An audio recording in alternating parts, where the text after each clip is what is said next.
Twelfth science भौतिक विज्ञान lesson number 1 विद्युत क्षेत्र। अभी तक हमने विद्युत द्विध्रुव के बारे में पढ़ा और आज हमारा सबसे इंपॉर्टेंट पार्ट ऑफ फिजिक्स विद्युत द्विध्रुव की अक्षीय रेखा पर विद्युत क्षेत्र की तीव्रता के बारे में हम आज यहाँ पर पढ़ेंगे। तो स्टूडेंट्स, हमारे पास दो कंडीशन बनती है जो कि अक्षीय और निरक्ष, जिसको हम विषुवत रेखा बोलते हैं, के लिए हमें विद्युत क्षेत्र की तीव्रता को यहाँ पर ज्ञात करना है।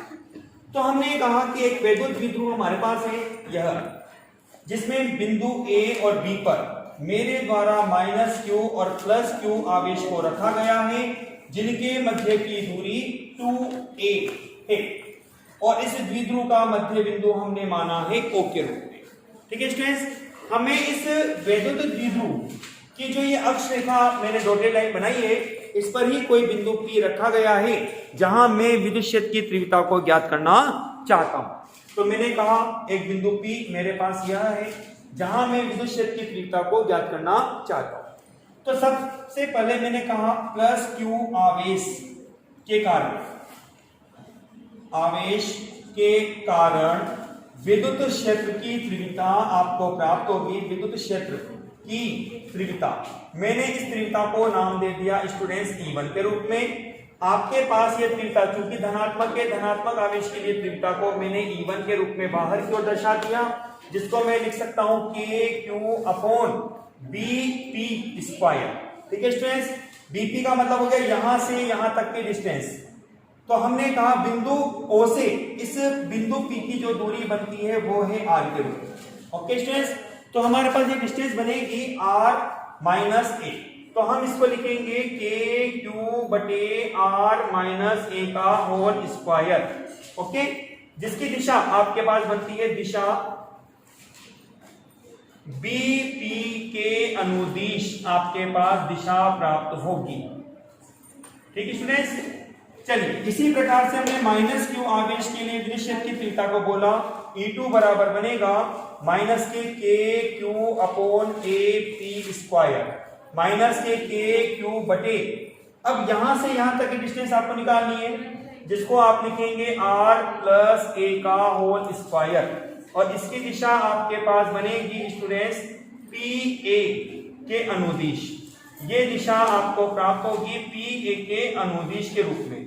ठीक है स्टूडेंट्स, तो हमारे पास कंडीशन बनेगी यहां पर आपके पास कि अब हमें बिंदु P पर विद्युत क्षेत्र की तीव्रता ज्ञात करनी है।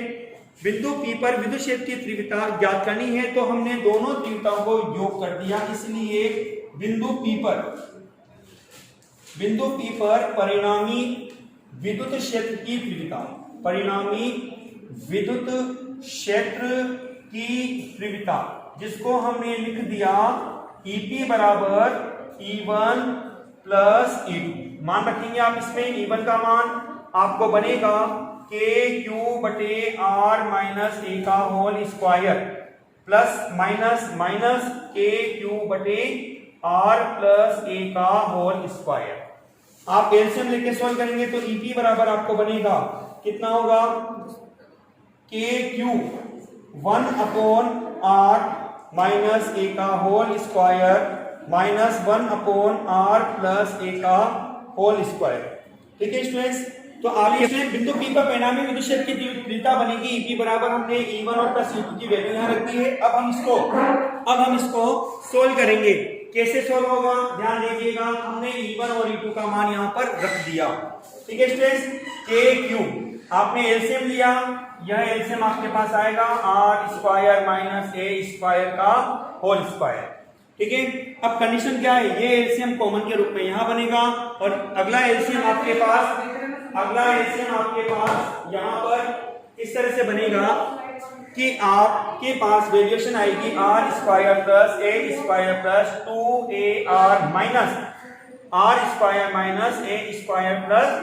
2ar R² कैंसिल हो जाएगा, आपके पास वैल्यू बनेगी कितनी, EP बराबर बनेगा KQ/R² - a²। ठीक है स्टूडेंट्स, चलिए अब हम इसी को आगे बढ़ाते हैं, जिसको हमने लिखा KQ/2a। मैंने 4 को ब्रेक कर दिया, जिसको मैंने 2 के रूप में लिख दिया। R अपने पास ऑलरेडी है, कंडीशन आपकी बनेगी r square minus a square का होल स्क्वायर। ठीक है स्टूडेंट्स, इस तरह से हमने यहाँ पर जो कंडीशन निकाली है उसमें हमें प्राप्त होता है 2q into 2a into r upon r square minus a square का होल स्क्वायर। अब हम ये कहते हैं, हमने ये कहा यहाँ पर यदि हमारे पास r का मान a स्क्वायर से बड़ा है तो r स्क्वायर का मान भी a स्क्वायर से बड़ा होगा। अतः आपने क्या किया, a स्क्वायर को नगण्य लेने पर आपने a स्क्वायर को नगण्य ले दिया तो ऐसी परिस्थिति में वैल्यूएशन आपको क्या मिलेगी, सुनिए। मैं आपको ये थोड़ा सा बोर्ड पे इधर का मिटा देता हूं आपको।